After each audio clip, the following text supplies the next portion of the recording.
The Valentini conference room at 11:17 a.m. on a Thursday had 32 screens of CCTV feeds running across one wall, and Tomas Reyes stood at the head of the table watching the feed from Beluchi's loading dock when he saw a man in a delivery uniform hand a duffel bag to a sous chef in the back alley, and the duffel bag was the wrong size for any legitimate delivery, and the chef who took it had not been on tonight's roster.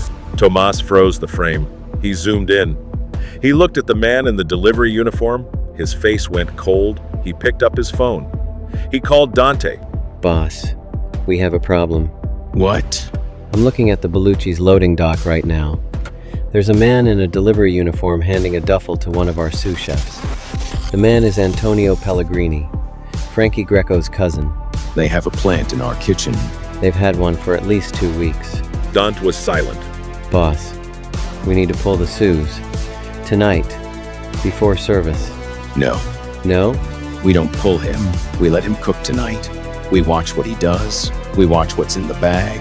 We catch him doing it on camera. And then we catch him on camera throwing the bag away, and we follow the bag to whoever he hands it to next.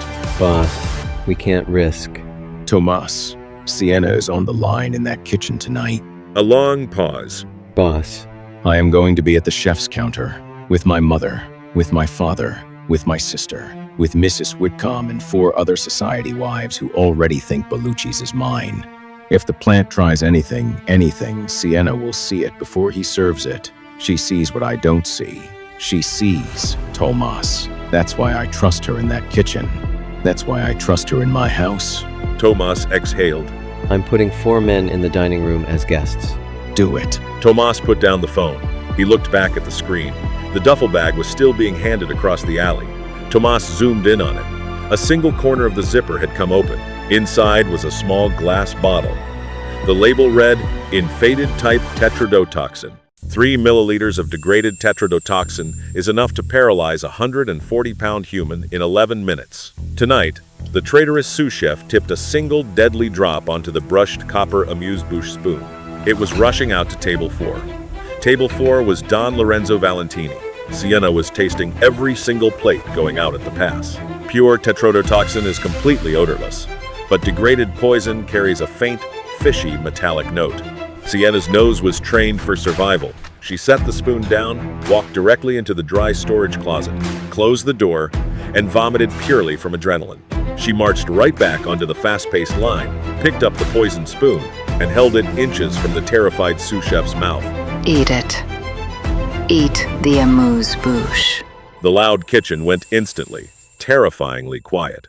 The sous chef's face turned completely ashen. Take your apron off. Walk out the side door. Tomas Reyes is in the alley right now with 2 men. You are going to tell them exactly who paid you. Either way, you are not going home tonight. The massive chef stared at the fresh lobster blood resting under Sienna's fingernails, started violently crying, and walked out the door. The brutal interrogation inside the warehouse on Newtown Creek lasted barely 47 minutes. Tomas drove back to the massive Valentini estate just after 1 in the morning, dropping the traitorous chef's unlocked phone onto the heavy library side table. Boss, it was Lucia Greco. From start to finish. The bombing of your father's chair, the truck crashing into Russo's, the poison tonight. Marco gave the orders, but Lucia proudly organized every piece of it. Dante didn't say a single word. He read the damning text messages for 4 agonizing minutes in absolute silence. And as he thoughtfully stared out the glass window overlooking the dark East River, the violent puzzle pieces of the last 4 painful years finally snapped into place. Lucia Greco violently murdered Elena, not her father, her. Yes, boss. She brutally ordered the hit to push the mob war forward. She has ruthlessly wanted to be the Don since she was a vicious little child. Dante gently set the glowing phone aside onto the table. The weary man who had secretly been holding his deep emotional breath for 4 agonizing years finally turned around and exhaled his ultimate judgment. Tomas, bring her to me right now. The stone wine cellar at 3 in the morning had been completely emptied of every single bottle.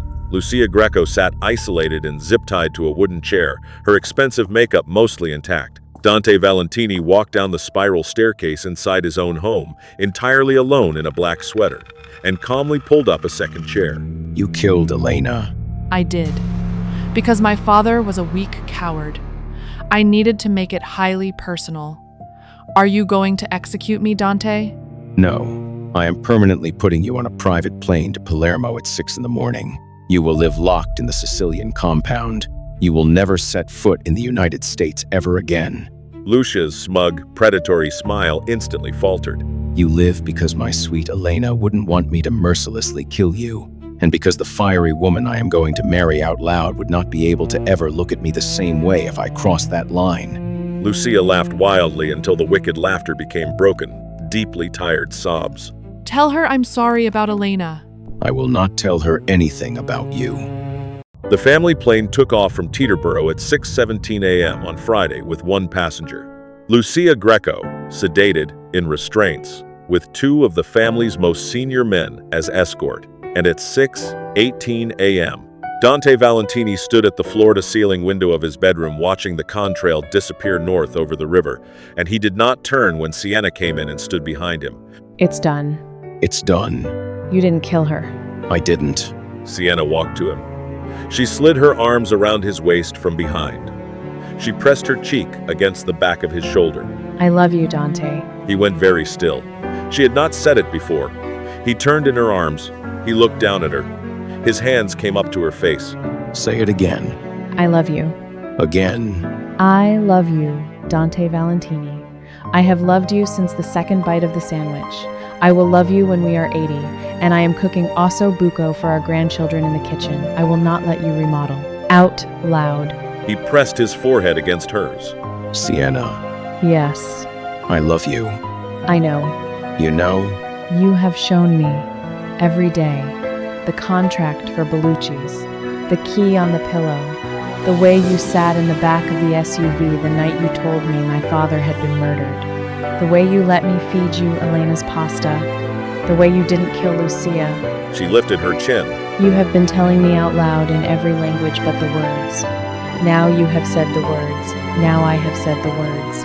Now we are done pretending. He kissed her. The sun came up over the East River. Somewhere in the Atlantic, a small plane carried a small woman to the rest of her small life. In the kitchen, 3 floors below, Mrs. Carmela put the kettle on. 6 weeks later, the dining room of Russo, the renamed Beluchi's, Sienna's restaurant in name and menu and bone, was full at 7:48 p.m. on a Saturday, and a writer for the New York Times sat at the chef's counter taking notes by hand because she had decided, 20 minutes in, that this meal needed her full attention. Sienna was at the pass in white. Her hair was up, her sleeves were rolled. She was plating an octopus carpaccio over a smear of charred eggplant when Aria Valentini came through the front door with a phone tripod and a film crew of one. Don't mind me. Pretend I'm not here. Sienna laughed. 20 minutes later, Aria's Instagram livestream was at 412,000 viewers. She was eating 8 courses on camera, narrating each one, holding her phone in one hand and a fork in the other. The chat was a screaming wall of, "Who is she? Who is the chef? Drop a link." This is my brother's girlfriend. She is the chef. She is also the quality director of every restaurant our family owns. She is also the valedictorian of her culinary class. She is also the smartest, kindest, most out-of-our-league human being I have ever met. Her name is Sienna Russo. She is in the open kitchen. Wave, Sienna. Sienna waved with the tongs. The viewer count jumped to 612,000. A verified blue check joined the chat. At Vivienne Valentini has joined. Aria gasped on camera. Mom is in my stream. Mom. The chat exploded. Vivienne's first and only comment posted in the corner of the screen, public, to 9 million followers between Aria and Sienna, and the Times writer who is now typing the lead of her column, She's Family. The chat went insane. In the open kitchen, Sienna paused mid-plate. She looked at the screen on Aria's tripod. She read the 2 words. She read them again. She did not cry. She lifted the plate. She slid it down the pass. Order up. Carpaccio, table 6. Behind her, the rest of the kitchen kept moving. In the doorway of the dining room, Dante Valentini stood watching her work with his hands in his pockets, and the expression of a man watching the only thing in his life he had ever truly understood. Aria's phone caught him in the back of one shot. The chat caught the Dawn of New York looking at the chef of Russo like she was the sun. The screen cap, 3 minutes later, was on Twitter. By morning, it had 140,000 retweets. The Valentini estate solarium at Insprizeche, Shaptisprizecha, on Sunday smelled like fresh basil and cold espresso. And Don Lorenzo Valentini stood in the doorway in a cardigan and reading glasses with a small, plum-colored velvet box in his hands. And Sienna, kneeling in the herb bed snipping basil for the lunch sauce, looked up and saw him and froze with the shears mid-air. Cara, come sit. She washed her hands. She sat across from him at the wrought iron table. He set the box between them. He did not open it. My mother was born in 1928 in a town called Corleone. Not the Corleone of the films, the real one. Smaller, hungrier. Her family had a farm and 3 sheep and a goat named Pepe. Sienna's mouth twitched. When she came to America in 1948, she had 2 things in her suitcase: a bag of fennel seeds from the farm and this ring. He opened the box. A small gold band, a single garnet. Old, the color of dried blood. Beautiful in the way old things are beautiful. Not bright, not new, true. This was my mother's. It was given to her by my father at the table of a restaurant in Mulberry Street in 1950. She gave it to my wife when my wife agreed to marry me in 1982. My wife wore it for 30 years. Then she gave it back to me 2 months ago, and she said, "Give it to the next one." Sienna's eyes filled. Lorenzo. I am not giving it to you, Cara. I am giving it to Dante, so that he can give it to you, properly, with his own hands, on a night he chooses, out loud. He closed the box. He slid it across the table to her. Hold on to it for him. He doesn't know where I keep it. Put it somewhere he won't think to look. When he asks me where it is, I will tell him to ask you, and then he will have to choose his moment. Not me, not his mother, him. Sienna laughed once, wet, half a sob. She took the box. Lorenzo. Yes? You are the kindest Mafia Don I have ever met. He laughed. He kissed her on the forehead. You haven't met enough of us. The Russo's plate food truck, fully rebuilt, parked at the corner of Bedford and North 6th at 4:47 p.m. on a Saturday, with a brand new wraparound mural by a Bushwick artist and a line of 48 people down the block.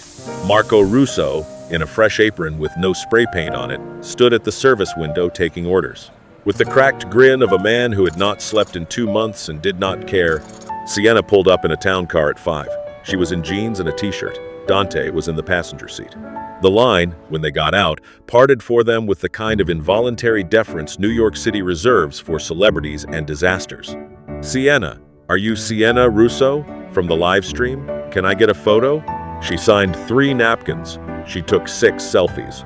Dante stood 3 feet behind her with his hands in his pockets and a smile that was almost imperceptible. If you did not know his face, which Sienna did. At the window, Marco took 1 look at his sister, took 1 look at the man behind her, took 1 look at the line, and burst out laughing. You broke the algorithm, Sai. I broke nothing. Arya broke the algorithm. You broke it. On the house. She took the slider. She handed it to Dante. She watched her brother turn his head and ask the next customer's order. Dante took a bite of the slider.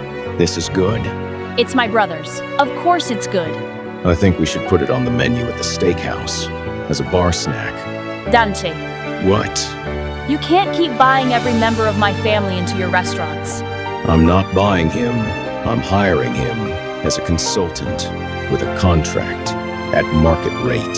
Sienna laughed. She leaned against him. He put his arm around her shoulders in public for the first time. 3 phones came up in the line. By the next morning, the photo Dante Valentini, arm around a woman in a t-shirt at a Brooklyn food truck, eating a slider, was on page 6. The caption was 3 words, Don in love.